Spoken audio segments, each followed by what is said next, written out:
Hi ರೀ, ಎಲ್ರಿಗೂ ನಮಸ್ಕಾರ. ಬನ್ನಿ ಇವತ್ತು ಉತ್ತರ ಕರ್ನಾಟಕದಲ್ಲಿ ಕರ್ಜಿಕಾಯಿನ ಹೇಗೆ ಮಾಡೋದು ಅಂತ ನಾನು ಈ ವಿಡಿಯೋ ಮೂಲಕ ತೋರಿಸ್ತೀನಿ ರೀ. ಕರ್ಜಿಕಾಯಿ ಮಾಡೋದು ತುಂಬ ಸುಲಭ ರೀ. ಬರ್ರಿ ಅದನ್ನೇ ಇವಾಗ ಹೇಗೆ ಮಾಡೋದು ಅಂತ ತೋರಿಸ್ತೀನಿ. ಕರ್ಜಿಕಾಯಿನೇ ಬೇರೆ, ಕಡಬೆ ಬೇರೆ. ಬನ್ನಿ. Hi hello, welcome back to my YouTube channel. ಎಲ್ಲರೂ ಹೆಂಗದಿರಿ? ನಾವಂತೂ ಫುಲ್ ಆರಾಮಾಗದೀವಿ. ಸೊ ನೀವು ಆರಾಮಾಗದಿರಿ ಅಂತ ನಾನು ಅಂದ್ಕೊಂಡಿನಿ. ಇವತ್ತು ಏನಿಲ್ಲ ರೀ, ನಾವು ನಮ್ಮ ಮನ್ಯಾಗ ಇವತ್ತು ಕರ್ಜಿಕಾಯಿ ಮಾಡಕತ್ತೀವಿ. ಅದು ಶೇಂಗಾ ಮತ್ತು ಪುಟಾಣಿ ಎರಡೂ ಮಿಕ್ಸ್ ಮಾಡಿ ನಾವು ಕರ್ಜಿಕಾಯಿ ಮಾಡಕತ್ತೀವಿ. ಆ ಕರ್ಜಿಕಾಯಿ ವೀಡಿಯೋನ ನಿಮ್ಗೆ ಶೇರ್ ಮಾಡಬೇಕಂತೇಳಿ ನಾನು ವೀಡಿಯೋ ಮಾಡ್ತಿದ್ದೀನಿ. ಮತ್ತು ಆ ಕರ್ಜಿಕಾಯಿ ಮಾಡೋಕ್ಕೆ ಏನೆಲ್ಲ ಇಂಗ್ರೀಡಿಯೆಂಟ್ಸ್ ಬೇಕು ಅಂತ ನಾನು ತೋರಿಸ್ತೀನಿ ರೀ. ಈಸಿಯಾಗಿರುತ್ತೆ ರೀ. ಆಲ್ಮೋಸ್ಟು ಹಳ್ಳಿ ಸೈಡು ಕರ್ಜಿಕಾಯಿನ ಅಂತಾರೆ. ಕಡುಬು ಬೇರೆ, ಕರ್ಜಿಕಾಯಿ ಬೇರೆ.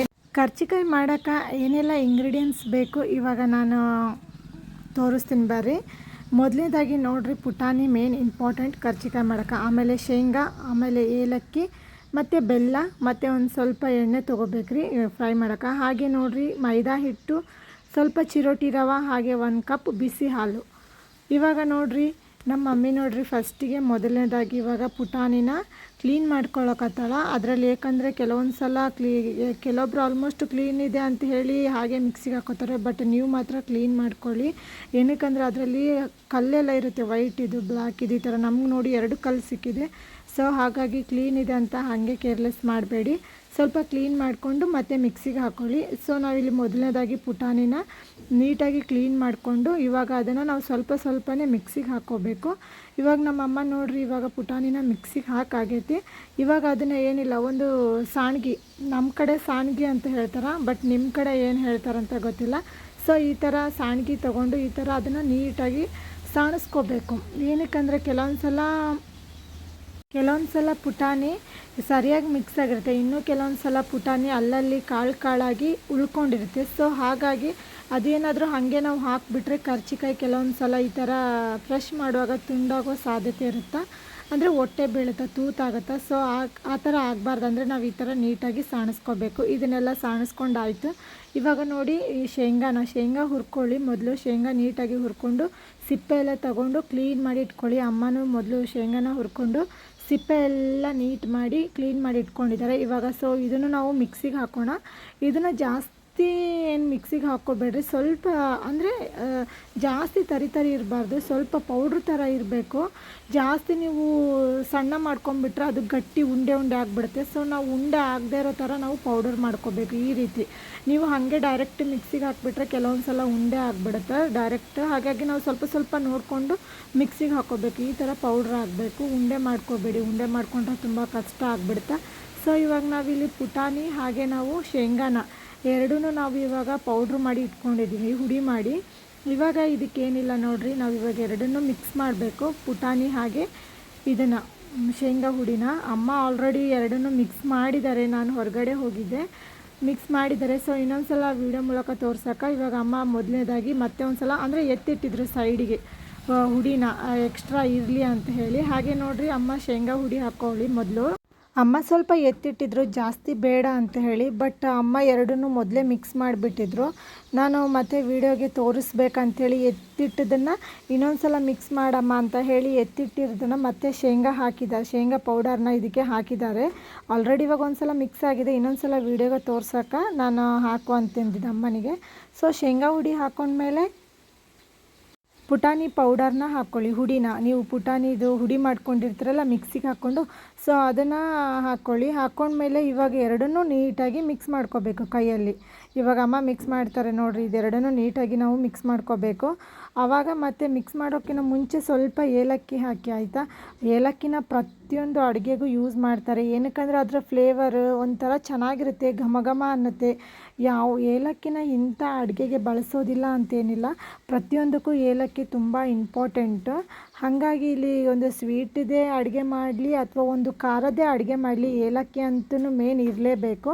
ಸೊ ಹಾಗಾಗಿ ಅಮ್ಮ ಇಲ್ಲಿ ಒಂದು 2-3 ಏಲಕ್ಕಿ ತಗೊಂಡು ಅದನ್ನು ಸಣ್ಣದಾಗಿ ತರಿಯಾಗಿ ಕುಟ್ಕೊಂಡಿದ್ದಾರೆ, ಅಂದರೆ ಹುಡಿ ಮಾಡಿಕೊಂಡು ಇದಕ್ಕೆ ಹಾಕ್ಕೊಂಡಿದ್ದಾರೆ ಆಯಿತಾ. ಇದಕ್ಕೆ ಹಾಕ್ಕೊಂಡು ಎಲ್ಲನೂ ನೀಟಾಗಿ ಸರಿಯಾಗಿ ಮಿಕ್ಸ್ ಮಾಡ್ಕೋಬೇಕು. ಇದು ನೋಡಿರಿ ಏನಿಲ್ಲ ಅಂದರೂ ಅರ್ಧ ಕೆ ಜಿ ಪುಟಾಣಿ ಹಾಗೆ ಅರ್ಧ ಕೆ ಜಿ ಶೇಂಗಾ ಇದೆರಡು ಸೇರಿ ಮಿನಿಮಮ್ ಇವಾಗ 1 ಕೆ ಜಿ ಅಂತ ಆಗಿದೆ. ಇವಾಗ ಎಲ್ಲ ನೀಟಾಗಿ ಮಿಕ್ಸ್ ಆದಮೇಲೆ ಬೆಲ್ಲ ಹಾಕ್ಕೊಳ್ಳೋಣ ರೀ. ಇದಕ್ಕೆ ಮಿನಿಮಮ್ ಇಲ್ಲಿ ನಾವು 1 ಕೆ ಜಿ ಬೆಲ್ಲನ ಆ್ಯಡ್ ಮಾಡ್ತಾಯಿದ್ದೀವಿ. ಅರ್ಧ ಕೆ ಜಿ ಶೇಂಗಾ ಹಾಗೂ ಅರ್ಧ ಕೆ ಜಿ ಪುಟಾಣಿ ಎರಡು ಸೇರಿ 1 ಕೆ ಜಿ ಆಯಿತು. ಸೊ 1 ಕೆ ಜಿ ಹುಡಿಗೆ ನಾವು 1 ಕೆ ಜಿ ಬೆಲ್ಲನೇ ಆ್ಯಡ್ ಮಾಡ್ತಾಯಿದ್ದೀವಿ. ಕರ್ಚಿಕಾಯಿಗೆ ಒಂದು ಸ್ವಲ್ಪ ಸ್ವೀಟ್ ಜಾಸ್ತಿ ಇದ್ರೇ ಚೆನ್ನಾಗಿರುತ್ತೆ, ಇಲ್ಲಾಂದರೆ ಕರ್ಚಿಕಾಯಿ ತುಂಬ ಸಪ್ಪೆ ಸಪ್ಪೆ ಆಗಿಬಿಡುತ್ತೆ. ಅದು ಸಪ್ಪೆ ಆದರೆ ಟೇಸ್ಟ್ ಆಗೋಲ್ಲ ತಿನ್ನೋಕ್ಕೆ. ಸೊ ಹಾಗಾಗಿ ಅಮ್ಮ ಇಲ್ಲಿ 1 ಕೆ ಜಿಯಷ್ಟು ಬೆಲ್ಲನ ಜಜ್ಕೊಂಡು ಇಟ್ಕೊಂಡಿದ್ದಾರೆ. ಎಲ್ಲನೂ ನೀಟಾಗಿ ಈ ಥರ, ಅಂದರೆ ಅದು ಅಂಟಿರುತ್ತಲ್ಲ, ಅದು ಹುಡಿಗೆ ನೀಟಾಗಿ ಹೊಂದ್ಕೋಬೇಕಂದ್ರೆ ಈ ಥರ ಎರಡು ಕೈಯಿಂದ ಅದನ್ನೆರಡನ್ನೂ ನೀಟಾಗಿ ಮಿಕ್ಸ್ ಮಾಡ್ಕೋಬೇಕು. ಅಮ್ಮನಿಗೆ ಸ್ವಲ್ಪ ಕೈ ನೋವು ಆಗ್ತಾಯಿತ್ತು, ಅದನ್ನು ಮಿಕ್ಸ್ ಮಾಡುವಾಗ ಕೈ ನೋವು ಆಗುತ್ತೆ. ಸೊ ಅದಕ್ಕೆ ನಾನು ಕೂಡ ಒಂದು ಸ್ವಲ್ಪ ಹೆಲ್ಪ್ ಮಾಡಿದ್ದೀನಿ ಅಮ್ಮನಿಗೆ. ಆಮೇಲೆ ಹೇಳೋಕ್ಕೆ ಹೋಗಬೇಡಿ ಎಲ್ಲ ಅಮ್ಮನೇ ಮಾಡ್ತಾರೆ ಅಂಥೇಳಿ. ಸೊ ನಾನು ಕೂಡ ಹೆಲ್ಪ್ ಮಾಡ್ತೀನಿ, ಇಲ್ಲ ಅಂತೇನಲ್ಲ. ಇವಾಗ ನೋಡಿರಿ ಈ ಥರ ಎಲ್ಲ ನೀಟಾಗಿ ಮಿಕ್ಸ್ ಆಯಿತು. ಇವಾಗ ಸೈಡಿಗೆ ನೋಡಿರಿ ಉಂಡೆ ಇದೆ. ಕೆಲವೊಬ್ರು ಏನಿಲ್ಲ ಡೈರೆಕ್ಟ್ ಕರ್ಚಿಕಾಯಿ ಮಾಡ್ತಾರೆ, ಬಟ್ ನಮ್ಮಮ್ಮ ಅಂತೂ ಆ ಥರ ಅಲ್ಲ, ಅದನ್ನು ಮತ್ತೆ ಉಂಡೆ ಇರೋದನ್ನು ಸೈಡಿಗೆ ಮಾಡ್ತಾರೆ. ಏನಕ್ಕೆ ಗೊತ್ತಾ, ಈ ಥರ ಉಂಡೆ ನೋಡಿ, ಇಷ್ಟು ಉಂಡೆ ಇದ್ದರೆ ಅದು ಕರ್ಚಿಕಾಯಿ ಏನಾಗ್ಬಿಡುತ್ತೆ ಅಂದರೆ, ಹೇಳಿದ್ನಲ್ಲ ಆವಾಗಲೇ, ಈ ಥರ ಪ್ರೆಸ್ ಮಾಡುವಾಗ ಅದು ತೂತಾಗುತ್ತೆ, ಇಲ್ಲ ಹೊಟ್ಟೆ ಬೀಳುತ್ತೆ, ಇಲ್ಲಾಂದರೆ ಹರಿದೋಗುತ್ತೆ. ಸೊ ಆ ಥರ ಆಗಬಾರ್ದು ಅಂತಂದರೆ ಇದನ್ನು ನಾವು ಇವಾಗ ಒಂದು ಮರ ತೊಗೋಬೇಕು. ನಮ್ಮ ಕಡೆ ಅದಕ್ಕೆ ಮರ ಅಂತ ಹೇಳ್ತಾರೆ, ನಿಮ್ಮ ಕಡೆ ಏನು ಹೇಳ್ತಾರೆ ಅಂತಲೂ ಗೊತ್ತಿಲ್ಲ. ಇದೇ ನೋಡಿರಿ ಅಮ್ಮ ಇವಾಗ ಹಸ್ ಮಾಡ್ತಿದ್ದಾರಲ್ಲ, ಕೆಲವೊಂದು ಕಡೆ ಕೆಲವೊಂದು ಭಾಷೆ ಆಯಿತಾ. ನಮ್ಮ ಕಡೆ ಅಂತೂ ಮರ ಹೇಳಿ ಅದಕ್ಕೆ ಹಸ್ ಮಾಡೋದು ಅಂತಾರೆ. ಈ ಥರ ಹಸ್ ಮಾಡ್ಕೋಬೇಕಾಯ್ತಾ. ಇವಾಗ ನೋಡಿ ಪೌಡ್ರು ನಮಗೆ ಹುಡಿ ಮಾತ್ರ ಎದುರುಗಡೆ ಬರುತ್ತೆ. ಸೊ ಉಂಡೆ ಈ ಥರ ಹಿಂದ್ಗಡೆ ಉಳ್ಕೊಳ್ಳುತ್ತೆ. ಇವಾಗ ಈ ಥರ ಹಿಂದ್ಗಡೆ ಉಳ್ಕೊಂಡಿರೋಂಥ ಉಂಡೆನ ಮತ್ತೆ ಈ ಥರ ಫುಲ್ಲು ಪುಡಿ ಮಾಡ್ತಾರೆ ಕೈಯಿಂದ. ಕೆಲವೊಬ್ಬರು ಏನು ಮಾಡ್ತಾರಂತ ಹೇಳಿದರೆ, ಈ ಥರ ಹಸ್ ಮಾಡೋದಿಲ್ಲ, ಅಂದರೆ ಉಂಡೆ ಇದ್ದರೂ ಪರವಾಗಿಲ್ಲ, ಉಂಡೆ ಮತ್ತು ಎರಡನ್ನೂ ಒಟ್ಟಿಗೆ ಈ ಥರ ಕರ್ಚಿಕಾಯಿ ಮಾಡ್ತಾರೆ. ಸೊ ಅದು ಅಮ್ಮನಿಗಂತೂ ಸರಿ ಆಗಲ್ಲ. ಹಾಗಾಗಿ ಹಿಂದ್ಗಡೆ ಇಳ್ಕೊಂಡಿರೋಂಥ ಉಂಡೆನ ಈ ಥರ ನಾವು ಹುಡಿ ಇರುತ್ತಲ್ಲ, ಶೇಂಗಾ ಹಾಗೆ ಪುಟಾಣಿದು ಹುಡಿ, ಅದನ್ನು ಮತ್ತೆ ಇದಕ್ಕೆ ಮಿಕ್ಸ್ ಮಾಡಿ ಮತ್ತೆ ಕೈಯಿಂದ ಪ್ರೆಸ್ ಮಾಡಿ ಆ ಉಂಡೆನೆಲ್ಲ ಒಡೆದು ಮತ್ತೆ ಅದನ್ನು ನೀಟಾಗಿ ಇವಾಗ ಹಸ್ ಮಾಡ್ಕೋಬೇಕು. ಆವಾಗ ಮತ್ತೆ ಉಂಡೆ ಏನಾದರೂ ಇದ್ದರೆ ಮತ್ತೆ ಅದು ಉಂಡೆ ಹಿಂದೆ ಇರುತ್ತೆ, ನಮಗೆ ಹುಡಿ ಮಾತ್ರ ಈ ಥರ ಮುಂದೆ ಬರುತ್ತೆ. ಎಲ್ಲನೂ ಇದೇ ಥರ ನೀಟಾಗಿ ಮಾಡ್ಕೋಬೇಕು, ಆವಾಗ ಕರ್ಚಿಕಾಯಿನೂ ನೀಟಾಗಿ ಬರುತ್ತೆ. ಇವಾಗ ನೋಡಿ ಎಷ್ಟೊಂದು ನೀಟಾಗಿ ಉಂಡೆ ಎಲ್ಲ ಹಿಂದೆ ಇದೆ, ಹಾಗೆ ನಮಗೆ ಎಷ್ಟು ಹುಡಿ ಬೇಕೋ ಹುಡಿ ಮಾತ್ರ ಸಿಕ್ಕಿದೆ. ಹುಡಿ ನೋಡಿ ನೀವು ಕೂಡ ಹೀಗೆ ಮಾಡ್ಕೊಳ್ಳಿ. ಕೆಲವೊಬ್ಬರು ಮಾಡ್ತಾರೆ, ಕೆಲವೊಬ್ಬರು ಮಾಡಲ್ಲ. ಫೈನಲಿ ಅಂತೂ ನೋಡಿರಿ ಎಲ್ಲನೂ ಆಯಿತು ನಮ್ದು. ಇವಾಗ ಕ್ಲೀನ್ ಮಾಡಿಕೊಂಡು, ಅಂದರೆ ಉಂಡೆ ಎಲ್ಲ ಕೆಲವೊಂದು ಎತ್ತಿಟ್ಟಿದ್ದೀವಿ ಅದು ಸೈಡ್. ಇವಾಗ ನೋಡಿರಿ ನಾವು ಇವಾಗ ಹಿಟ್ಟನ್ನು ನಾದ್ಕೊಳ್ಳೋಣ ಬನ್ನಿ. ಹಿಟ್ಟನ್ನು ನಾದ್ಕೊಳ್ಳುವಾಗ ಕೂಡ ಹಾಗೆ ಮಾಡಿದರು ಅಮ್ಮ. ಏನೋ ನಾನು ಕೆಲಸ ಮಾಡ್ತಾಯಿದ್ದೆ ಅಂತ ಮೊದಲೇ ಸ್ಟಾರ್ಟ್ ಮಾಡಿಬಿಟ್ಟಿದ್ರು. ಸೊ ಇವಾಗ ಹಿಟ್ಟು ನಾದ್ಕೊಳ್ಳೋಕ್ಕೆ ಇಲ್ಲಿ ನೋಡಿರಿ ಒಂದು ಅರ್ಧ ಕೆ ಜಿ ಮೈದಾ ಹಿಟ್ಟು, ಒಂದು ಅರ್ಧ ಕೆ ಜಿ ಮಾತ್ರ ಮೈದಾ ಹಿಟ್ಟು ತೊಗೊಂಡಿದ್ದಾರೆ, ಮತ್ತು ಒಂದು ಅರ್ಧ ಕೆ ಜಿ ಚಿರೋಟಿ ರವೆ, ಎರಡನ್ನೂ ಸರಿಸಮ ತೊಗೊಂಡು ಇಲ್ಲಿ ನಾದ್ಕೊಳ್ತಾ ಇದ್ದಾರೆ. ನೀವು ಕೂಡ ಹಾಗೆ ಮಾಡಿ, ಎರಡು ಸರಿಸಮ ತೊಗೊಂಡು ನಾದ್ಕೊಳ್ಳಿ. ಮತ್ತು ಇದಕ್ಕೆ ನೋಡಿರಿ ಸ್ವಲ್ಪ ಮೊದಲಿಗೆ ನೀರು ಹಾಕ್ಕೊಂಡು ನಾದ್ಕೊಳ್ಳಿ. ಆಮೇಲೆ ಒಂದು ಸ್ವಲ್ಪ ಸರಿ ಹೋದ್ಮೇಲೆ ನಾವು ಕಾಯ್ದಿರೋ ಹಾಲು ಇರುತ್ತಲ್ಲ, ಆ ಕಾಯ್ದಿರೋ ಹಾಲನ್ನ ಇದಕ್ಕೆ ಎಷ್ಟು ಬೇಕೋ ಅಷ್ಟು. ಏನಕ್ಕೆ ಕಾಯ್ದಿರೋ ಹಾಲನ್ನ ಆ್ಯಡ್ ಮಾಡ್ತಾರೆ ಅಂತಂದರೆ, ಕರ್ಚಿಕಾಯಿ ಒಂದು ಸಲ ಕುರುಮಾಗಿ ಈ ಥರ ಕುರ್ಕುರಿ ತಿಂತಾವಲ್ಲ, ಆ ಥರ ಟೇಸ್ಟ್ ಕೊಡುತ್ತೆ ಕಾಯ್ದಿರೋ ಹಾಲನ್ನ ಹಾಕಿದರೆ. ಇಲ್ಲಾಂದರೆ ಮೆತ್ತಗೆ ಆಗುತ್ತೆ ಕರ್ಚಿಕಾಯಿ. ಹಾಗಾಗಿ ಸೊ ಇಲ್ಲಿ ಒಂದು ಸ್ವಲ್ಪ ನಾವು ಕಾಯ್ದಿರೋ ಹಾಲನ್ನ ಹಾಕ್ಕೊಳ್ತಾ ಇದ್ದೀವಿ. ಕರ್ಚಿಕಾಯಿಗೆ ಕಾಯ್ದಿರೋ ಹಾಲನ್ನ ಹಾಕೋದ್ರಿಂದ ಕರ್ಚಿಕಾಯಿ ತುಂಬ ಮೃದುವಾಗಿ ಹಾಗೆ ಒಂಥರ ಕುರ್ಕುರಿ ಟೇಸ್ಟ್ ಕೂಡ ಕೊಡುತ್ತೆ ನಮಗೆ. ಸೊ ಇವಾಗ ನೋಡಿರಿ ಎಲ್ಲನೂ ನೀಟಾಗಿ ಈ ಥರ ಮಿಕ್ಸ್ ಮಾಡಿಕೊಂಡು, ನಾವು ಇದಕ್ಕೆ ಏನಿಲ್ಲ ಅಂದರೂ ಸ್ವಲ್ಪ ನೀರು ಮತ್ತು ಹಾಲು ಒಂದು ಸ್ವಲ್ಪ ಜಾಸ್ತಿನೇ ಇರಬೇಕು. ಏನಕ್ಕಂದರೆ ಚಿರೋಟಿ ರವೆ ಹಿಟ್ಟಿನ ಹದಕ್ಕೆ ಬರಬೇಕು. ಏನಕ್ಕಂದರೆ ಹಿಟ್ಟೇ ಬೇರೆ ರವಾನೇ ಬೇರೆ. ಸೊ ಇದು ನಮಗೆ ರವೆ ಇರೋದ್ರಿಂದ ಹಿಟ್ಟಿನ ಹದಕ್ಕೆ ಬರಬೇಕಂದ್ರೆ ಹಿಟ್ಟನ್ನ ನಾವು ಒಂದು ಸ್ವಲ್ಪ ನೀರನ್ನ ಜಾಸ್ತಿ ಆ್ಯಡ್ ಮಾಡಿ ನಾದಿ ಇಡಬೇಕು. ಇವಾಗ ಅಮ್ಮ ಇಲ್ಲಿ ಹಾಗೆ ಮಾಡಿದ್ದು, ಇದನ್ನು ಹಿಟ್ಟನ್ನು ನಾದಿ ಇಟ್ಟ ಮೇಲೆ ಒಂದು ಅರ್ಧ ಗಂಟೆ ವೇಟ್ ಮಾಡಿದ್ದಾರೆ. ಆವಾಗ ಅರ್ಧ ಗಂಟೆ ಮುಕ್ಕಾಲು ಗಂಟೆ ವೇಟ್ ಮಾಡಿದ್ದಾರೆ. ಸೊ ವೇಟ್ ಮಾಡಿದರೆ ಏನಾಗುತ್ತೆ, ರವಾನು ಫುಲ್ ಮಿಕ್ಸಾಗಿ ಹಿಟ್ಟಿನ ಹದಕ್ಕೆ ಬರುತ್ತೆ. ಸೊ ಇಲ್ಲಿ ಅಂತ ನಮಗೆ ಹಿಟ್ಟು ನೀಟಾಗಿ ಹದವಾಗಿ ಬಂದಿದೆ. ಇವಾಗ ಅಮ್ಮ ಏನಿಲ್ಲ ನೋಡಿರಿ, ಅಚ್ಚೆ ಮಾಡಿ ಇಟ್ಕೊಂಡಿದ್ದಾರೆ, ಒಂದೊಂದಾಗಿ ಅಚ್ಚೆ ಮಾಡಿ ಇಟ್ಕೊಂಡಿದ್ದಾರೆ. ಸೊ ಸೊ ಇವಾಗ ಅಚ್ಚೆನ ನಮಗೆ ಅಂಗೈಕಿನ ಅಗಲದಷ್ಟು ಒಂದು ಸ್ವಲ್ಪ ಅಂಗೈಕಿನ ದೊಡ್ಡದು ಕೂಡ ಲಟ್ಟಿಸ್ಕೋಬೋದು. ಅಷ್ಟನ್ನು ಇವಾಗ ಅಮ್ಮ ಲಟ್ಟಿಸ್ತಾರೆ. ಇದನ್ನು ನಾವು ಕರ್ಚಿಕಾಯಿ ಹಾಕೋಕ್ಕೆ ಹಾಕಿದ್ದೀನಿ ಬಟ್ಟೆನ. ಇವಾಗ ನೋಡಿರಿ ಈ ಥರ ಸಣ್ಣ ಸಣ್ಣ ಉಂಡೆ ಮಾಡಿರ್ತಾರಲ್ಲ ಅದನ್ನು ನಾವು ಕಡುಬಿಗೂ ಕೂಡ ಸೇಮ್ ಮೆಥಡ್, ಕರ್ಚಿಕಾಯಿಗೂ ಕೂಡ ಸೇಮ್ ಮೆಥಡ್ ಆಯಿತಾ. ಇವಾಗ ಈ ಥರ ಉಂಡೆ ಮಾಡಿರೋದನ್ನು ಅಮ್ಮ ಈ ಥರ ಲಟ್ಸಿದ್ದಾರೆ. ಇವಾಗ ನೋಡಿರಿ ಅಮ್ಮ ಲಟ್ಸಿದ್ರಲ್ಲ ಅದನ್ನು ನಾವು ತಗೊಂಡು ಒಂದು ಪ್ಲೇಟಿಗೆ ಇದನ್ನು 2 ರೀತಿ ತುಂಬಬಹುದು ಕರ್ಚಿಕಾಯಿನ. ನಾನಿವಾಗ ಮೊದಲನೇದಾಗಿ ಒಂದನೇ ರೀತಿಯಲ್ಲಿ ನಿಮ್ಗೆ ತೋರಿಸ್ತಾ ಇದ್ದೀನಿ. ಒಂದು ಪ್ಲೇಟ್ ತಗೊಂಡು ಪ್ಲೇಟ್ ಮೇಲೆ ಈ ಥರ ಎಲೆನ ಹಾಕಿ ನಾವಿವಾಗ ಅದನ್ನು ಎಷ್ಟು ಬೇಕೋ ಅಷ್ಟು, ಕರ್ಚಿಕಾಯಿಗೆ ಜಾಸ್ತಿ ಏನು ಹಾಕೋದು ಬೇಕಾಗಿಲ್ಲ. ಸೊ ಇಷ್ಟನ್ನು ಹಾಕಿ ಇವಾಗ ನಾವು ಅದನ್ನು ಮಡಿಚಿ ಪ್ರೆಸ್ ಮಾಡಬೇಕಾಯ್ತಾ. ಈ ಥರ ಮಡಿಚಿ ಪ್ರೆಸ್ ಮಾಡಬೇಕು.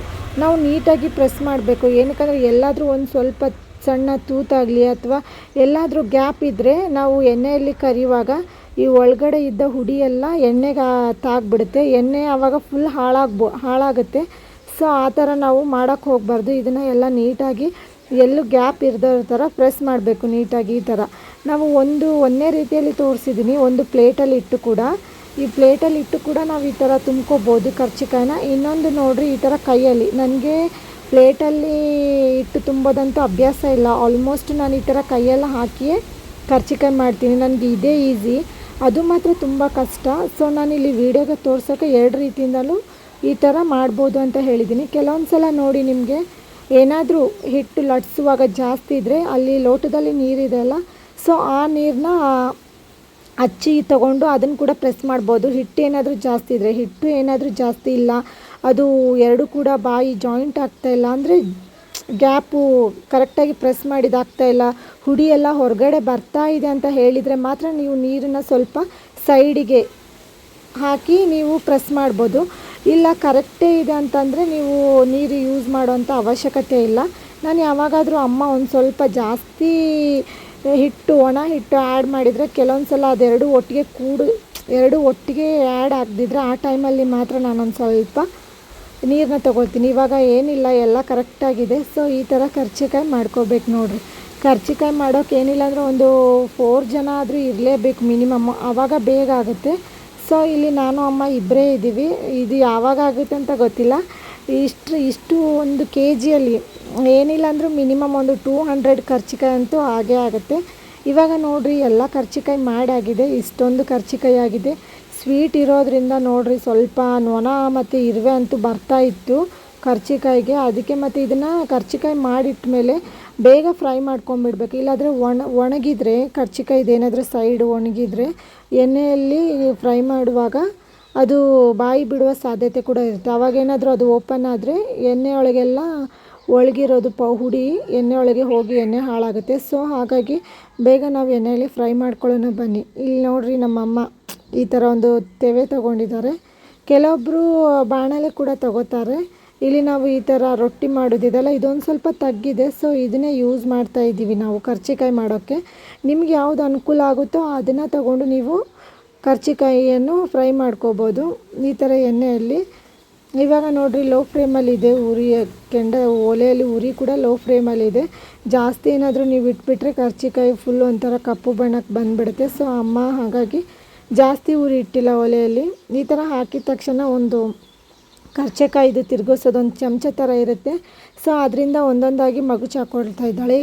ಏನಕ್ಕಂದರೆ ನಾವು ಹಾಗೆ ಸುಮ್ಮನೆ ಬಿಟ್ಬಿಟ್ರೆ ಕಪ್ಪಾಗುತ್ತೆ. ಇಲ್ಲಾಂದರೆ ಅದು ಮೊದಲೇ ಮೈದೆ ಹಿಟ್ಟಲ್ಲ, ಸರಿಯಾಗಿ ಫ್ರೈ ಆಗಬೇಕು. ಇಲ್ಲಾಂದರೆ ಹಿಟ್ಟಿಟ್ಟು ಹಾಗೆ ಇರುತ್ತೆ. ಇದೇನು ಜಾಸ್ತಿ ಹೊತ್ತು ಫ್ರೈ ಆಗೋ ಅವಶ್ಯಕತೆ ಇಲ್ಲ, ಬೇಗ ಫ್ರೈ ಆಗಿಬಿಡುತ್ತೆ. ಇವಾಗ ನೋಡಿ ಅಮ್ಮ ನೀಟಾಗಿ ಎಲ್ಲನೂ ಫ್ರೈ ಮಾಡ್ಕೊಳ್ತಾ ಇದ್ದಾರೆ. ಫ್ರೈ ಮಾಡ್ಕೊಂಡು ಇವಾಗ ಒಂದೊಂದಾಗಿ ತೆಗಿತಾ ಇದ್ದಾರೆ ನೋಡಿ. ಆಲ್ಮೋಸ್ಟ್ ಇವಾಗ ಅಮ್ಮ ಜಾಸ್ತಿನೇ ಫ್ರೈ ಮಾಡಿ ಇಟ್ಟಿದ್ದಾರೆ. ನಾನು ವೀಡಿಯೋ ಮಾಡ್ತಾ ಇದ್ದೀನಿ. ನಾನು ಯಾವಾಗ ಫ್ರೈ ಮಾಡೋಕ್ಕೆ ಕಲ್ತ್ಕೋತೀನಿ ಏನೋ ಬರುತ್ತೆ, ಬಟ್ ಅಮ್ಮ ನಿನಗೆ ಗೊತ್ತಾಗಲ್ಲ ಬಿಡು ನಾನೇ ಮಾಡ್ತೀನಿ ಅಂತಾರೆ. ಸೊ ನಾವು ಕೂಡ ಟ್ರೈ ಮಾಡ್ತೀವಿ ಆಯಿತಾ. ಸೊ ನಾನು ಹೆಲ್ಪ್ ಮಾಡಿದ್ದೀನಿ. ಇವಾಗ ನೋಡಿ ಇಷ್ಟೊಂದು ಕರ್ಚಿಕಾಯಿ ಆಗಿದೆ, ನೀಟಾಗಿದೆ ಕರ್ಚಿಕಾಯಿ ಅಂತೂ. ನಮ್ಮ ಅಪ್ಪ ಕೂಡ ಟೇಸ್ಟ್ ಮಾಡಿ ನೋಡಿದರು. ಕರ್ಚಿಕಾಯಿ ಅಂದರೆ ನೀಟ್ ಬಂದಿದೆ, ಈಸಿಯಾಗಿದೆ. ಇದನ್ನು ನೋಡಿ ಕರ್ಚಿಕಾಯಿನ ನಾವು ಎಷ್ಟು ದಿನ ಬೇಕಾದರೂ ಸ್ಟಾಕ್ ಮಾಡಿ ಇಟ್ಕೋಬೋದು. ಇದು ಹಾಳಾಗೋದೇ ಇಲ್ಲ. 1 ಮಂತ್ 2 ಮಂತ್ವರೆಗೂ ನೀವು ಒಂದು ತಿನ್ಬೋದು. 1 ಮಂತ್ 2 ಮಂತ್ ಸ್ಟೋರ್ ಮಾಡಿ ಇಟ್ಕೊಂಡು ಯಾವಾಗ ಬೇಕೋ ಆವಾಗ ಸಂಜೆ ಟೈಮಲ್ಲಿ, ಬೆಳಗಿನ ಚಹಾ ಕುಡಿಯೋ ಟೈಮಲ್ಲಿ, ನಾಷ್ಟದ ಜೊತೆಗೆ ಈ ಥರ ಎಲ್ಲ ಕರ್ಚಿಕಾಯಿನ ತಿನ್ಬೋದು ರೀ. ತುಂಬ ಟೇಸ್ಟ್ ಆಗಿರುತ್ತೆ. ಸೊ ನಮ್ಮ ಹಳ್ಳಿ ಸೈಡೆಲ್ಲ ಆಲ್ಮೋಸ್ಟ್ ಸ್ಟಾಕ್ ಮಾಡಿ ಇಟ್ಕೊಂಡಿರ್ತಾರೆ. ಮಾರ್ನಿಂಗ್ ಟೈಮಲ್ಲಿ ಬ್ರೇಕ್ಫಾಸ್ಟ್ ಟೈಮಲ್ಲಿ ಅಥವಾ ಈವ್ನಿಂಗ್ ಸ್ನ್ಯಾಕ್ಸ್ ಟೈಮಲ್ಲಿ ಇದನ್ನೇ ಎಲ್ಲ ತಿಂತಾರೆ. ನಮ್ಮ ಹಳ್ಳಿ ಸೈಡೆಲ್ಲ ಇದು ಸರ್ವೇ ಸಾಮಾನ್ಯ. ಸಿಟಿ ಸೈಡ್ ಅಂತೂ ಇದರ ಬಗ್ಗೆ ಗೊತ್ತಿರಲ್ಲ. ಸೊ ಸಿಟಿ ಸೈಡ್ ಇದ್ದಿರೋ ಅಡುಗೆ ಬಗ್ಗೆ ನಮಗೆ ಗೊತ್ತಿರಲ್ಲ, ನಮ್ಮ ಹಳ್ಳಿ ಅಡುಗೆ ಅವ್ರಿಗೆ ಗೊತ್ತಿರಲ್ಲ. ಎಲ್ಲ ಕಡೆನೂ ಅಡುಗೆ ಇದು ಒಂದೊಂದು ವೆರೈಟಿ ಇರುತ್ತಲ್ಲ. ಸೊ ಹಾಗೆ ಇದು ನೋಡಿರಿ ಉತ್ತರ ಕರ್ನಾಟಕದ ಫೇಮಸ್ ಒಂದು ಕರ್ಚಿಕಾಯಿನೇ ಅಂತ ಹೇಳ್ಬೋದು. ಮತ್ತು ನೋಡಿರಿ, ಯಾರೆಲ್ಲ ನನ್ನ ಒಂದು ಚಾನಲ್ನ ಇನ್ನೂ ಸಬ್ ಮಾಡ್ಕೊಂಡಿಲ್ಲ, ಬೇಗ ಬೇಗ ಸಬ್ ಮಾಡ್ಕೊಳ್ಳಿ, ಬೆಲ್ ಐಕಾನ್ನ ಕ್ಲಿಕ್ ಮಾಡಿ. ಕರ್ಚಿಕಾಯಿ ಅಂತೂ ಇವಾಗ ಆಗೈತ್ರಿ, ಎಲ್ಲನೂ ಕರ್ಚಿಕಾಯಿ ಆಗೈತಿ. ಇವಾಗ ಟೇಸ್ಟ್ ಮಾಡೋಣ ಬರ್ರಿ. ವಾವ್, ಕರ್ಚಿಕಾಯಿ ಅಂತೂ ಮಸ್ತ್ ಅಂದ್ರೆ ಮಸ್ತ್ ಆಗ್ಯಾವ್ರಿ. ಬೆಲ್ಲ ಎಲ್ಲ ಪರ್ಫೆಕ್ಟ್ ಆಗೈತಿ. ಮತ್ತು ಕರ್ಚಿಕಾಯಿ ಕೂಡ ತುಂಬ ಸ್ಮೂತಾಗಿ ಮೃದುವಾಗಿ ಆಗ್ಯಾವ್ರಿ. ತಿನ್ನೋಕ್ಕೂ ಕೂಡ ತುಂಬ ಟೇಸ್ಟ್ ಅಂದರೆ ತುಂಬ ಟೇಸ್ಟ್ ಆಗ್ಯಾವು. ನೀವು ಕೂಡ ಮನೆಯಲ್ಲಿ ಒಂದು ಸಲ ಟ್ರೈ ಮಾಡಿ. ಮತ್ತು ಮುಂದಿನ ಹೊಸ ವೀಡಿಯೋದೊಂದಿಗೆ ಸಿಗೋಣ ರೀ. ನನ್ನ ಈ ಒಂದು ವಿಡಿಯೋ ನಿಮ್ಗೆ ಇಷ್ಟ ಆದರೆ ಲೈಕ್ ಮಾಡಿ, ಶೇರ್ ಮಾಡಿ, ಹಾಗೆ ಕಮೆಂಟ್ ಮಾಡಿ. ಟಾಟಾ, ಬಾಯ್ ಬಾಯ್ ಆಲ್.